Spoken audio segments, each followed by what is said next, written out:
নমস্কার, আপনারা দেখছেন নিউজ লাইভ।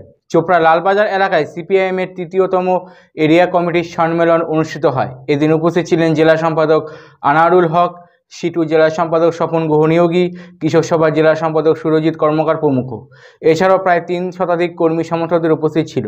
দলীয় সূত্রে জানা যায়, প্রতি 3 বছর অন্তর অন্তর এই সম্মেলন অনুষ্ঠিত হয়। দলীয় পতাকা উত্তোলন ও শহীদ বেদিতে মাল্যদানের মাধ্যমে এদিনের সম্মেলনের কাজ শুরু করা হয়।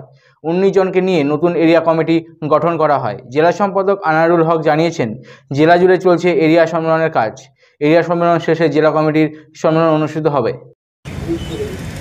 আমাদের মধ্যে উপস্থিত আছেন উত্তর জেলার সিপিআইএম জেলা সম্পাদক কমরেড আনারুল হক।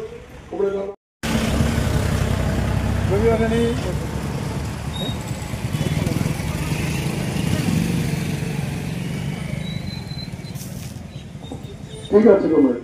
ঝান্ডার চিন্তাধারা দিকে দিকে ছড়িয়ে দেন, লাল ঝান্ডার চিন্তাধারা দিকে দিকে ছড়িয়ে দেন।